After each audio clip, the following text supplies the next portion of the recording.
Hey friends, it's time for Thought Shifting Thursdays. And so today we're going to talk about this issue that's going on in the political arena around Roe versus Wade and the leak that the Supreme Court may be overturning it. At least that's what all evidence would be pointing toward. And so a lot of people are upset about this. And if you know me, you know I'm from a liberal perspective. In most cases, it's interesting. I was doing some research today, and we live in a country that's almost split, right? It's like 50. Let's see, what was I reading? 56. No. Anyway, it was like 1% difference between liberals and conservatives in our country, or people who are either Republican or Democrat, or independents who lean toward Republican or Democrats. So we live in a very split society, and yet this isn't such a split. What's your opinion on this, Toby? He wants to say hi. So this is a serious issue, and Toby has his opinions. So I thought, but I want to approach this not from my, at least from my perspective, not from who's right or wrong, but from a coaching perspective, and how do we deal with feelings around this. So I want to bring in my wife, who is my partner and best friend, and also very passionate about this issue. So so we're going to kind of conduct this. I don't know, we've never done this before, but like it as though it were a coaching session, and see where it goes, and hopefully it will be helpful for our viewers today. So what's your opinion on this? I'm shocked. Yeah. Very shocked to learn that this thing might actually happen. Yeah. Growing up as a woman in this country and having the choice to have an abortion was always such a blessing to me, because I grew up with this image of girls in a back alley getting abortions and dying from it. I wanted to terminate a pregnancy and sticking things in their vaginas and bleeding to death. This was the image that I grew up with. And so having it be legal and just having that choice. I got pregnant when I was 17 with my son, as you know. Had him when I was 18. Never did it occur to me that I was going to have an abortion. But it was always nice to know that that was a choice. And that it's a choice for my two girls, if ever they need it. And so I'm just appalled and shocked by what's happening. And I can really understand. I mean, I don't know what it feels like to be a woman, but to have men deciding what a woman does with their body, I can understand how that would be for many, many women. Of course, there are women who are pro-life, right? Who don't see it that way. Of course, I'm pro-life. I want babies to be born, but I want the choice. Right. So you're pro-choice. Between the two, you're pro-choice. Yes, of course. So your biggest concern, as I'm hearing, is the safety of women, right? You were telling me about something that you were listening to, and the woman was saying how was describing specific people. And do you remember? It was a post on Facebook. Somebody reposted something that said, "I'm for Maria, who had a tubal pregnancy and almost died, and was able to they were able to save her life because they were able to do this procedure." People that were raped, people that are 11 years old and someone they know raped them, and what are they going to do now? Or a teenager who's hot and want to have sex, and they put on a condom and the condom broke, and a month later she was pregnant. What does a 14-year-old or a 15-year-old do? Lose her teenage years or become a teenage mom. Right. So you're very passionate about this. So how are you? You say you're shocked. So that's is that a feeling? What's the feeling behind the shock? Shock is almost a description of a feeling. Yeah, my feeling. I'm distressed and upset for all the young girls out there and all the women that might need this procedure for their own safety. Right. It's not just about having sex and getting pregnant. There's so many other things that could happen where a woman could use this. So I'm concerned for the younger girls out there. So what is the healthiest thing for you to do around these feelings? Talking? Yeah. Talking about it is Here good. we are, talking to the world. Talking about it is good. Writing to your Congress would be a good thing. Taking action. I was thinking, where is the next march? I'm in it. Yeah. What else can I do to shake the people in charge of this to see that that I'm upset about this and that they should reconsider? I'll be marching right beside you. So just getting involved somehow, some way. Okay, good. And you know, one of the things that I do in coaching is to help people to come to peace, because the thing is, if we are so distressed, and I don't know that you are, but there are many people that are so distressed that perhaps they can't take authentic, creative, helpful action, right? And so the last video we did last week, Thought System Shipping Thursday, was all about processing one's emotions in a healthy way. So go back and watch that if you want more information on that. But I like to try to put things in perspective as well, and see the other side of it in terms of, as I said at the beginning, we live in a country. We're in a democracy, right? And You think? well, it's interesting. If you go back to when we had the not the last presidential election, but the one before that. It's interesting because the Supreme Court, we don't vote for those positions. We don't. We vote for the president. Right, and so it's so important to get the right person in and there. so I got to say, Yes. I didn't want to get political with this, but I really can't help it at this point. Is the people who did not vote for Hillary Clinton because they didn't like her, or didn't come out to vote because they didn't like her. Can't complain too much about this, because the appointments that were made during the Trump presidency are a result of that vote. That's right. So that's something just moving forward to look at, as far as how do you vote for your interests, for your best interests. So we are living in a democracy, and we could live in a country in countries where we don't have nearly as much choice as we do here, and we ultimately have to accept the law of the land, however it comes out. We can continue to do what is appropriate and to take the action that can move in the favor of our decisions, when our best interests, our personal interests, are not being come forth in the political arena. Then ultimately, how do we come to peace with that? Right? And ultimately, this is something that I was sharing with a client recently about something very, very, very different, a very, big emotional issue, right?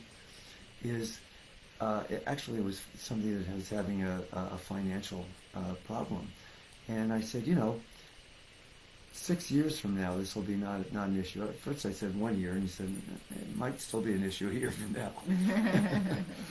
emotional issue, right? And I said, well, 6 years from now it won't.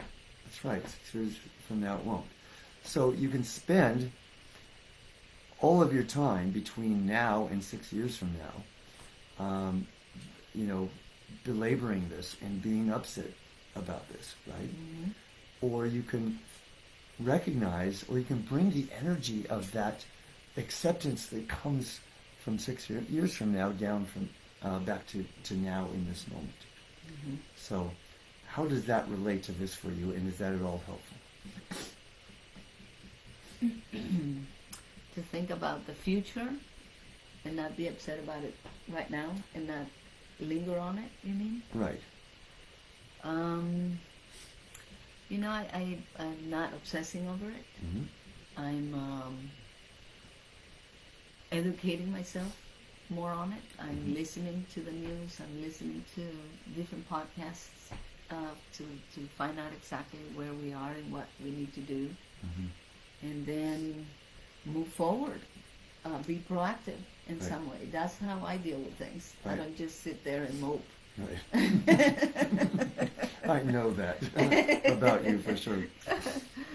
Maybe we'll take this into a meditation for all those who might be super upset. And there's a lot that hangs on this beyond just this issue, right? So the Yes. Supreme Court overruling Roe versus Wade, and then there's gay rights issues that people of liberal persuasion Same-sex could be very concerned about.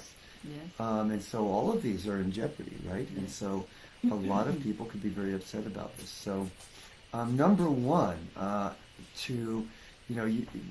the meditation we'll do was about coming to acceptance.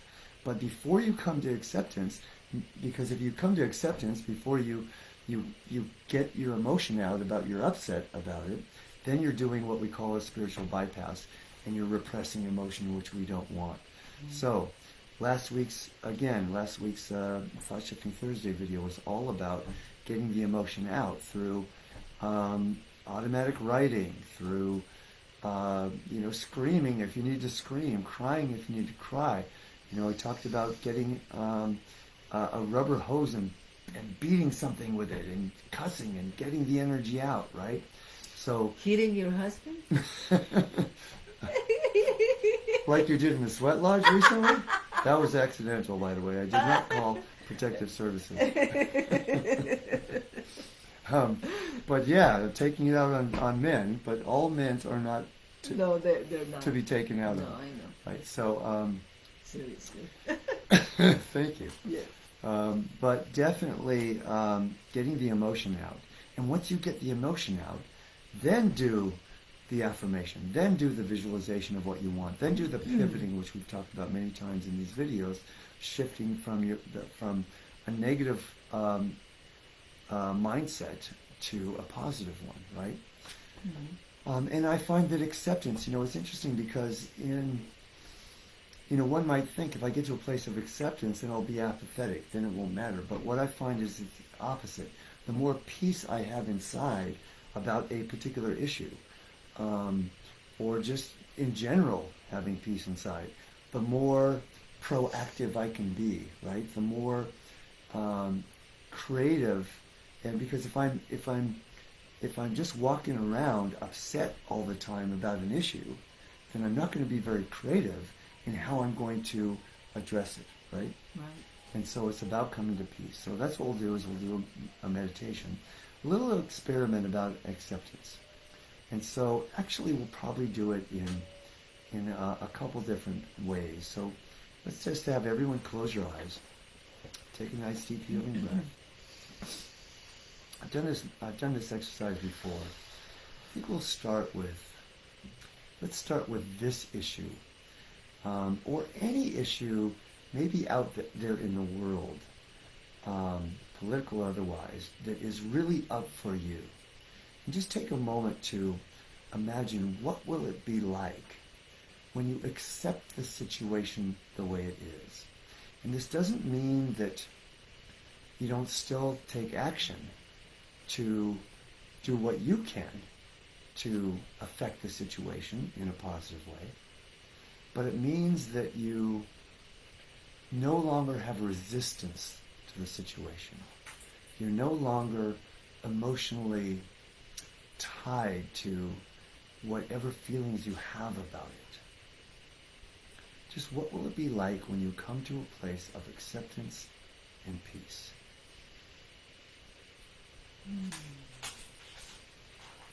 And if you can't even imagine what that would be like, and just, if you could imagine it, what would it be like?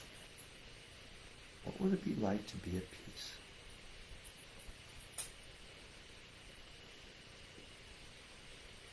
Now let's take this a step further around acceptance and think of a person in your life with whom you have conflict.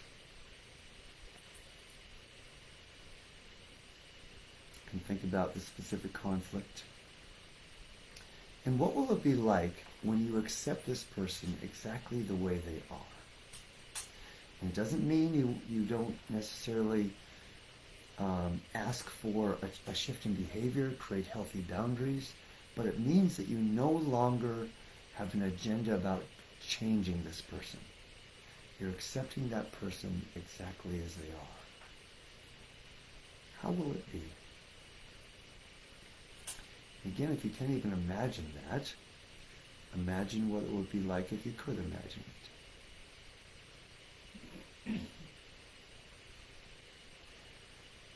Finally, think about something that you don't like about yourself. A physical attribute, an emotional attribute, a mental attribute. Something that you don't like about yourself. And imagine what it will be like when you accept yourself unconditionally as you are.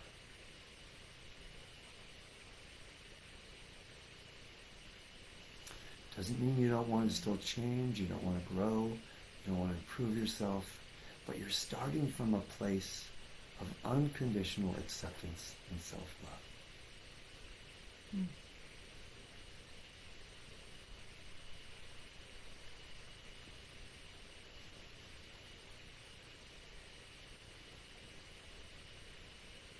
And see if in any three of these areas that we just looked at, it came to a level of playing with, experimenting with acceptance. Now, see what other creative ideas come to mind to grow in these areas, to take action politically or something in the outer world, to deal with a person that you have conflict with from a place of acceptance, to accept yourself unconditionally and still want to grow. See what creative ideas come forth in one or all three of those areas.